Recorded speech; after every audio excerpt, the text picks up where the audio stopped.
जय हिंद दोस्तों, हम आपके सामने फिर से हाजिर हैं।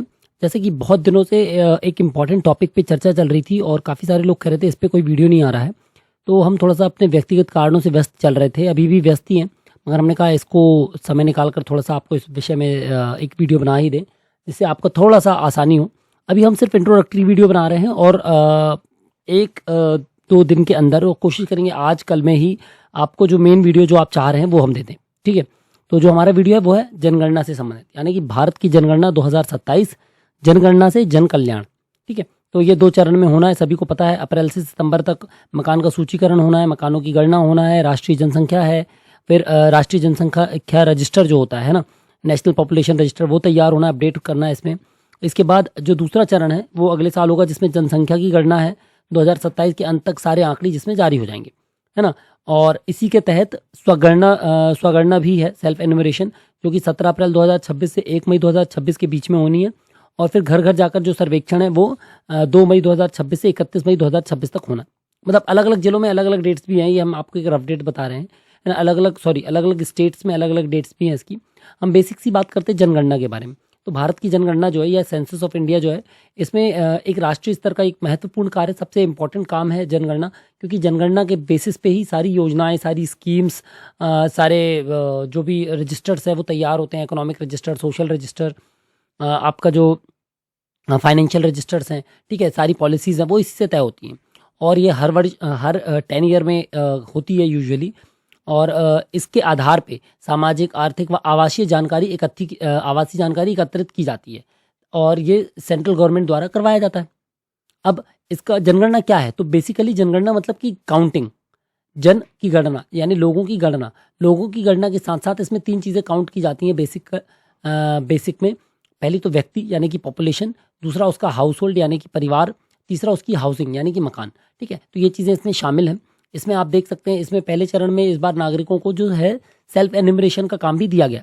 जैसे कि एसआईआर में भी आपने देखा था, लोगों ने खुद से भी अपनी जानकारी शासन को दे दी थी। ऐसे ही इसमें आप घर बैठे भी अपनी जानकारी पोर्टल के माध्यम से, सेल्फ एन्यूमरेशन के माध्यम से दे पाएंगे, ठीक है? अब आते हैं इतिहास के बारे में। तो जनगणना का जो बेसिक इतिहास है वह 1872 से पहली जनगणना हुई थी, गैर समकालिक जनगणना। इसके बाद पहली समकालिक जनगणना हुई थी 1881 से, और फिर आज़ादी के बाद, स्वतंत्रता के बाद पहली जनगणना हुई 1951 में, जिसका वैधानिक आधार मिला था 1948 की जनगणना अधिनियम, ठीक है?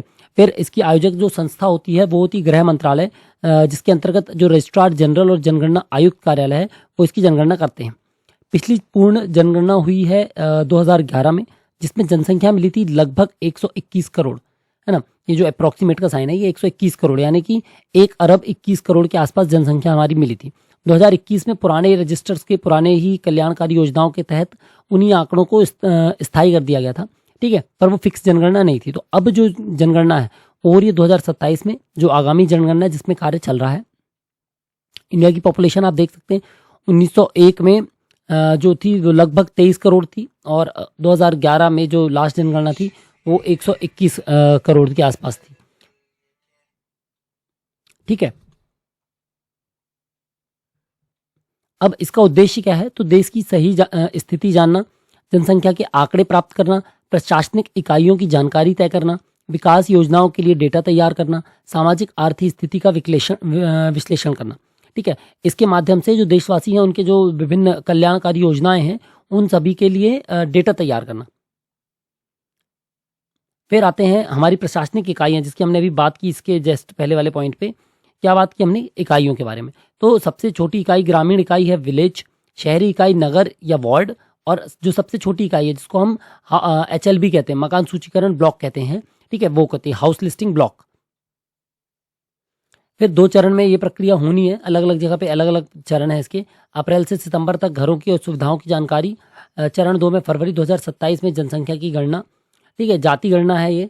इसमें जो जाति स्वतंत्रता के बाद पहली बार अनुसूचित जातियों और जनजातियों के अलावा अन्य जातियों का डेटा भी एकत्र किया जाएगा। 1931 के बाद हुआ है हालांकि, पर 1931 में हुआ था, लेकिन उस समय क्या नहीं था, स्वतंत्रता नहीं थी, इसलिए स्वतंत्रता के बाद पहली बार है।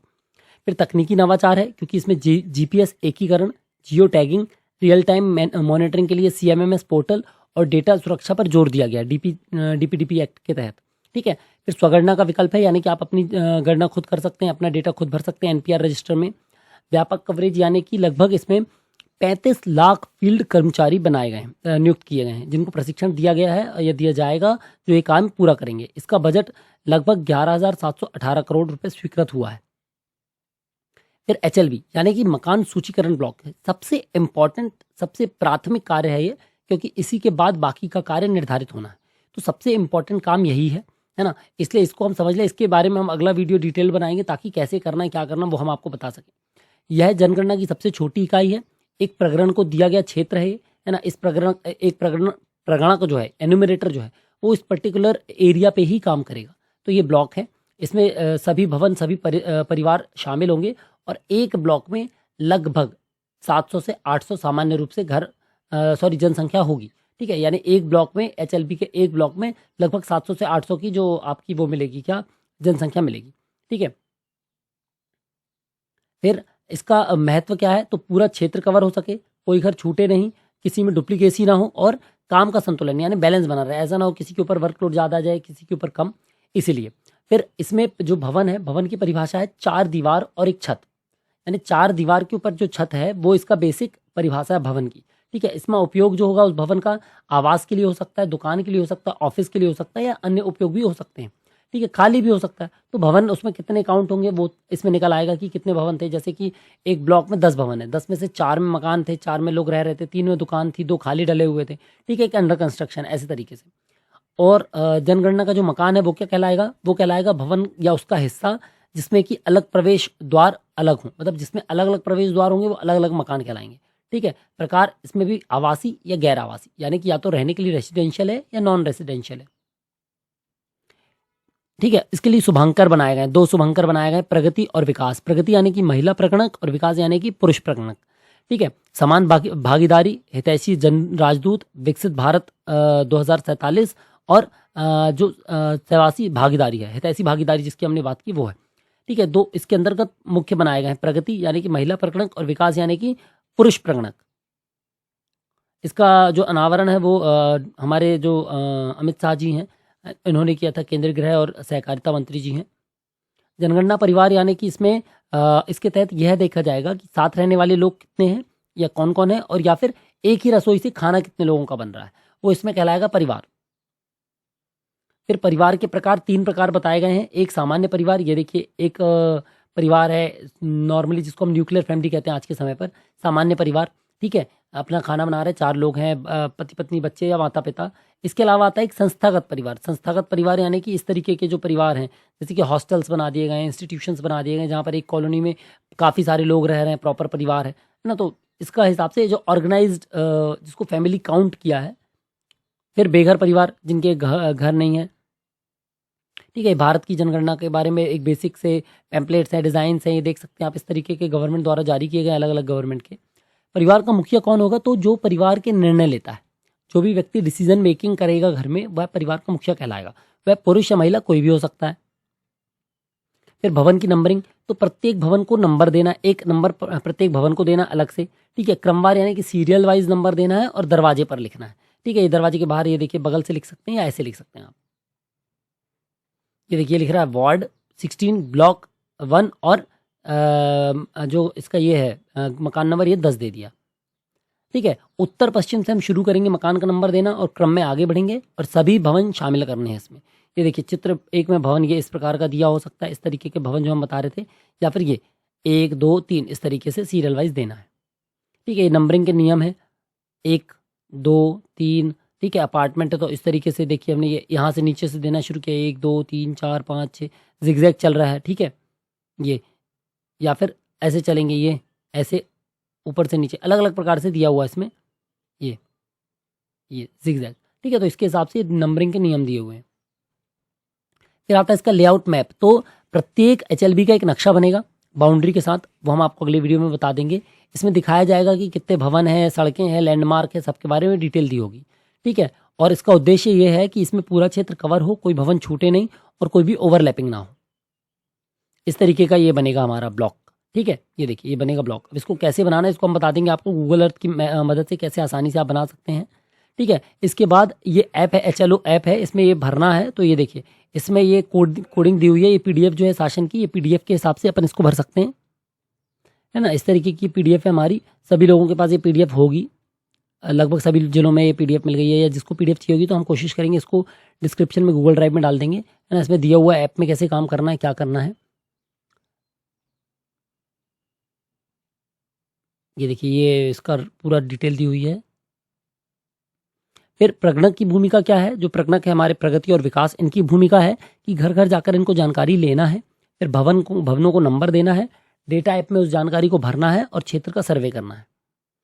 फिर जनगणना की प्रक्रिया भी यही है कि एचएलवी का गठन, सबसे पहले ब्लॉक का गठन हो जाएगा, ब्लॉक के गठन के बाद प्रगणकों की नियुक्ति हो जाएगी, उनकी नियुक्ति के बाद उनको प्रशिक्षण दिया जाएगा, प्रशिक्षण उपरांत भवनों की नंबरिंग शुरू की जाएगी, उसके बाद मकान सूचीकरण, फिर जनसंख्या की गणना और फिर आखिरी में डेटा की प्रोसेसिंग। ठीक है, तो जनगणना का जो महत्व है मुख्य यही है कि सरकारी योजनाओं की योजना बनाई जा सके, शिक्षा, स्वास्थ्य, रोजगार में मदद की जा सके, संसाधनों का सही वितरण किया जा सके और नीति निर्माण का आधार बनाया जा सके। ये एक आधार बन जाएगा जिससे कि नीति का निर्माण किया जा सके। ठीक है, तो अब जनगणना और नागरिक के लिए क्या इंपॉर्टेंट है, सबसे पहले सही जानकारी दें, सभी नागरिक जो है अपने जो भी प्रगणक आए उनको सही बिल्कुल एग्जैक्ट जानकारी दें, या खुद भरें तो पूरी जानकारी बिल्कुल सही और सटीक भरें। जो जानकारी आप दे रहे हैं ये गोपनीय रहती है और इससे देश के विकास में योगदान मिलता है। ठीक है, और इस बार जो चीज़ें यूज़ की गई हैं डिजिटलाइज्ड रूप से या न्यू टेक्नोलॉजिकल एडवांसमेंट के रूप से, सबसे पहले जो है जनगणना प्रबंधन और निगरानी प्रणाली यानी कि census management and monitoring system लागू किया गया है, जिससे कि डिजिटल पूरे प्रोग्राम की पूरी जो जनगणना है इसके पूरे कार्य प्रणाली की समीक्षा की जा सके समय समय पर, और उस पर निगरानी रखी जा सके। HLO ऐप है, ठीक है, उसके बाद डिजिटल मैपिंग है ताकि वास्तविक समय की निगरानी हो, उसके बाद फील्ड स्तरीय प्रगति की ट्रेनिंग है, फिर census as a service, census को एज ए सर्विस लेना है, सेवा के रूप से लेना है, फिर मंत्रालयों को मशीन रीडेबल और एक्शन ओरिएंटेड डेटा दिया गया है ताकि जो डेटा आधारित है वो शासन को मतलब जो शासन को बढ़ावा दिया, क्या किस चीज़ को, डेटा आधारित शासन को, यानी कि डेटा बेस्ड गवर्नेंस को मोटिवेट किया जा सके। ठीक है, इसकी जो सबसे बड़ी प्रॉब्लम्स आएंगी वो ये आएगी, सबसे पहले तो नीति निर्माण की प्रॉब्लम आएगी, क्योंकि जो लक्षित सामाजिक आर्थिक नीतियां हैं, योजनाएं हैं, उनके लिए सटीक डेटा प्रदान करना है, वो बहुत इंपॉर्टेंट टास्क है। फिर डिजिटल डिवाइड है, जो दूर दराज के इलाके हैं जहाँ पर डिजिटल रूप से आबादी साक्षर नहीं है, उन तक पहुँचना, उनको साक्षर करना, उनसे डेटा कलेक्ट करना। आधुनिक शासन, क्योंकि डिजिटल इंडिया के तहत गवर्नेंस किया जा रहा है, 100% इसको डिजिटल कर रहे हैं अपन, तो ये थोड़ा सा एक टफ काम है गवर्नमेंट का, मतलब ये टफ चैलेंज है लेकिन इसको पूरा करना है। फिर परिसीमन, तो लोकसभा और विधानसभा क्षेत्रों के पुनर्निर्धारण का आधार बनेगा ये डेटा, जिससे कि ये चेक किया जा सकेगा कि सभी क्षेत्रों को या सभी विधानसभा या लोकसभा क्षेत्रों को बराबर जनसंख्या या बराबर वोटर्स को इक्वली डिवाइड किया जा सके। प्रशिक्षण, फील्ड स्टाफ को ऐप के इस्तेमाल की अच्छी ट्रेनिंग दी जाएगी, है ना, और सबको वो आना चाहिए, वो इम्पोर्टेंट है। तो जो समाधान और आगे की राह सिंपल से इतना है कि ज़्यादा से ज़्यादा लोगों को हमको इसके बारे में जागरूक करना है, लोगों को इसमें हमको फील्ड कर्मियों को टेक्निकल स्ट्रांग बनाना है और मजबूत डेटा का सुरक्षित ढांचा तैयार करना है, यानी कि जो हमारा स्ट्रांग डेटा है उसका एक हमको स्ट्रांग बेस तैयार करना है ताकि ट्रांसपेरेंट और निष्पक्ष यानी कि इम्पार्शियल जो है डेटा सुनिश्चित हो सके, जिससे कि CMMS का उपयोग करके जनगणना को सही रूप से अंजाम दिया जा सके, जनगणना का डेटा कलेक्ट किया जा सके, जनगणना पूरी की जा सके, क्योंकि जनगणना ही देश के विकास की रीढ़ है और हर नागरिक की भागीदारी इसमें ज़रूरी है। ठीक है, यानी सही डेटा सही विकास, तो ये इंपॉर्टेंट टैगलाइन है, जैसे हमने शुरू में बताया था, जनगणना यानी जन का कल्याण। ठीक है, तो इस तरीके से जनगणना में आप भी अपनी जानकारी दें, अपनी जानकारी सही से भरें। ठीक है, और यदि कोई आता है आपकी जनगणना के काम करने आपके आसपास HLB संबंधित, तो उसकी मदद करें, उसका सहयोग करें। आने वाले दिनों में या आने वाले 1-2 वीडियो में ही हम आपको इसकी पूरी डिटेल दे देंगे HLB कैसे करना है। ठीक है, तो मिलते हैं अगले वीडियो में, तब तक के लिए जय हिंद।